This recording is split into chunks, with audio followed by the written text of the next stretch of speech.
नमस्कार जी, मैं ब्रह्मनाथ। चैनल का नाम अदृश्य तंत्रा।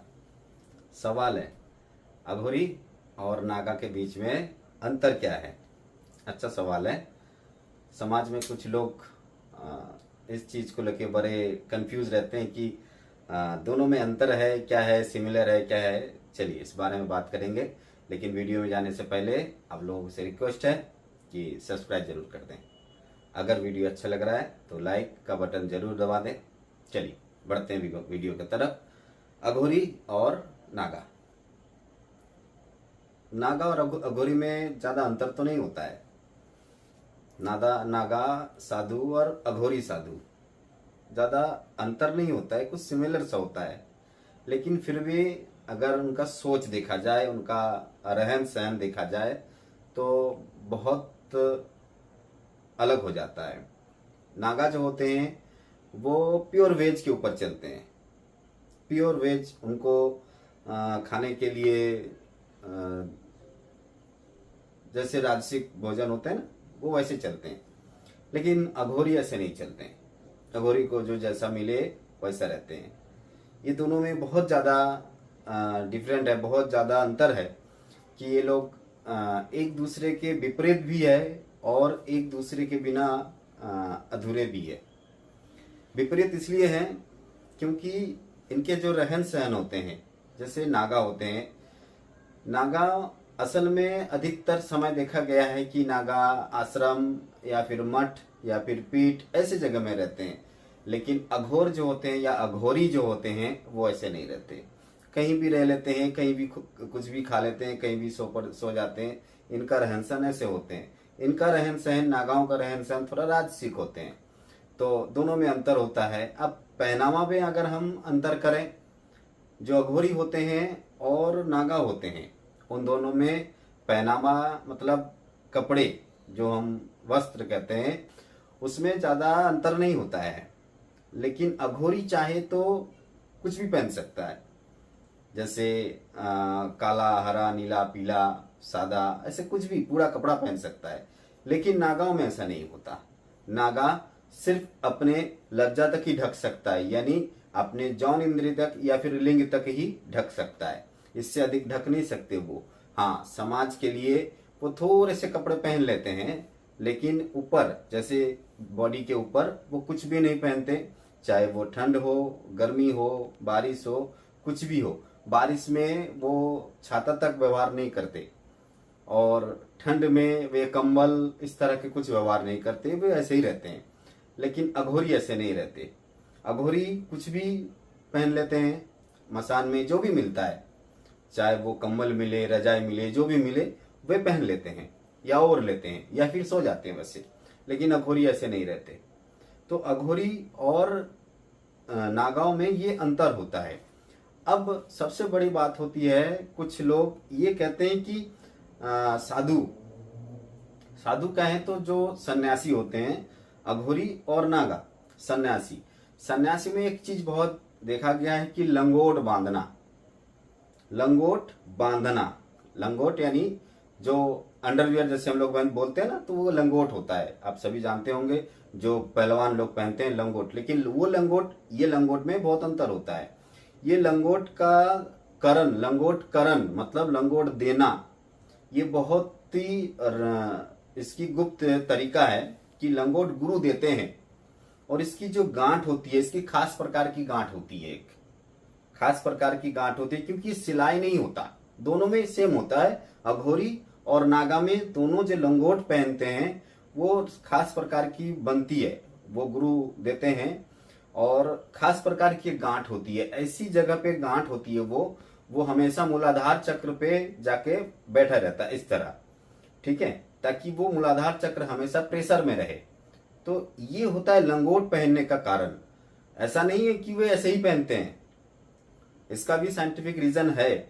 इसीलिए वे वो जो लंगोट होता है इसीलिए वे पहनते हैं कि जो गांठ होता है, इसकी गांठ खास प्रकार से बनाया जाता है कि वो गांठ हमारे जो मूलाधार चक्र है, वो मूलाधार चक्र पे जाके प्रेशर पड़े। तो वो इसीलिए ये लंगोट पहनते हैं। अब आते हैं पगड़ी पे। पगड़ी इसलिए डालते हैं कि पगड़ी जो होता है वो हमारे सर जो होता है वो कहा जाता है कि गुरु का स्थान होता है। चलो ये तो किताबी बातें हो गई कि गुरु का स्थान होता है, लेकिन यहाँ पे एक साइंटिफिक रीजन है। पहले देखिए, जटा जो बनती है, जटाएं जो बनती है वो यहाँ शिखा से बनती है। ये जो हमारी शिखा होती है यहाँ से जटा बनती है, या फिर आप ब्राह्मण को देखे होंगे कि जब ये शिखा रखते हैं तो यहाँ से रखते हैं, इस जगह से, एकदम इस जगह से रखते हैं। इसकी कारण ये है कि हमारे तो सहस्त्रदल चक्र है वो यहाँ पर एक्टिवेट रहती है, यहाँ पर इस जगह पे, ठीक है। तो इस जगह पे रहती है, तो यहाँ पर अगर हम इस गुच्छे को यहाँ पर जाके यहाँ पर बांध दिया जाता है, गेट बांध दिया जाता है, पीछे एक गेट बांध दिया जाता है ताकि वो सहस्त्रदल चक्र हमारा हमेशा एक्टिव रहे, ठीक है। अब वो जो चीजें होती है वो धीरे बढ़ते बढ़ते बढ़ते बढ़ते वो जटाओं में कन्वर्ट होती है, धीरे धीरे वो जटाओं में कन्वर्ट होती रहती है। अब वो जटा को संभालने के लिए ये पगड़ी का व्यवहार किया जाता है, या फिर जो जैसा प्रथा है उस हिसाब से गुरु को सम्मान देने के लिए ये पगड़ी बांधा जाता है, ठीक है। तो ये पगड़ी का भी रीजन है, ऐसा नहीं कि पगड़ी का कोई रीजन नहीं है।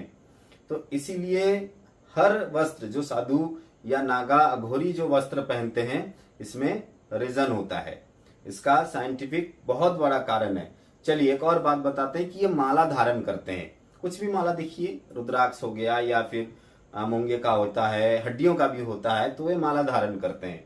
माला धारण करने का मूल रीजन ये है कि अगर हम माला पहनते हैं, इस तरह के माला हम पहनते हैं, तो हमारे जो हार्ट होता है ना, हार्ट, ठीक है, यहाँ का जो धमनी होती है, जो चक्रा होती है, माला हमेशा यहाँ तक होती है या फिर नाभि तक होती है, दो स्थान तक होती है, या तो फिर यहाँ तक होगी या नाभि तक होगी।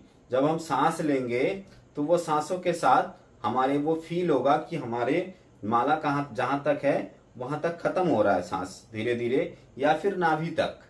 इसके लिए वे मालाएं पहनते हैं, ऐसे नहीं पहन लेते हैं, ठीक है। अब ऐसे बहुत सारे चीज होते हैं जो हम आपको धीरे धीरे अगर बताएंगे तो बहुत लंबा वीडियो बन जाएगा कि उनका पहनावा इस तरह क्यों होता है, ऐसे क्यों रहते हैं। अब आते हैं कि वो भस्म क्यों रमाए रहते हैं, उसके बहुत बड़े रीजन है कि भस्म रमाए क्यों रहते हैं, नागा भी और अघोरी भी। इसके अगर हम किताबी बातों में जाएं तो वे कहते हैं कि भस्म शिव रमाए रहते हैं, तो इसीलिए हम शिव भक्त हैं इसीलिए रमाए रहते हैं, लेकिन ऐसा नहीं है। इसकी साइंटिफिक रीजन है, भस्म इसलिए रमाए रहते हैं ताकि वो ठंड और गर्मी दोनों चीजों से बचे रहे, इसीलिए भस्म रमाए रहते हैं। अब आते हैं तिलक पे, ठीक है, वो तिलक लगाते हैं ना, इस तरह तिलक जैसे हम लगाए हुए हैं, तो तिलक लगाने का अलग अलग रीजन है। जैसे गरुड़ तिलक यहाँ से होता है ना, यहाँ से ऐसे लगाते हैं, तो गरुड़ तिलक लगाने का अलग रीजन है, इसके बारे में हम कभी बात करेंगे। आज हम इतना ही बात करेंगे कि तिलक या फिर टीका जो भी समझ लीजिए क्यों लगाते हैं।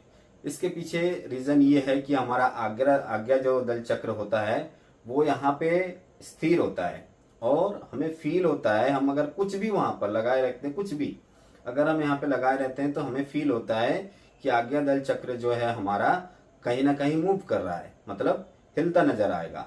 तो हम हमेशा शांत स्वभाव रहते हैं। और एक चीज और ये होता है कि अगर हम माथे पे या कपार पे अगर हम लाल तिलक लगाते हैं तो हमारे अट्रैक्शन पावर डेवलप होता है, यानी कि सम्मोहन शक्ति बढ़ता है, ठीक है। ये महिलाओं के लिए बहुत लागू है, खैर महिलाओं पे हम लोग नहीं जाएंगे, आज अघोरी और नागा पे बात कर रहे हैं। तो ऐसी सारी चीजें रहने के बाद अगर समाज इनको कहते हैं कि ये पाखंड है, मतलब लंगोट पहनते हैं मतलब पाखंड है, पगड़ी बांधते हैं मतलब पाखंड है, नहीं, इसके रीजन होते हैं। तो सारे रीजन हमने आपको बताए। अगर फिर भी कोई क्वेरी रह गया हो तो कमेंट बॉक्स में आइए, कमेंट कीजिए और पूछिए हमसे सवाल, हम जरूर उत्तर देंगे आपके। आज के लिए इतना ही। नमस्कार जी, ओम नमः शिवाय।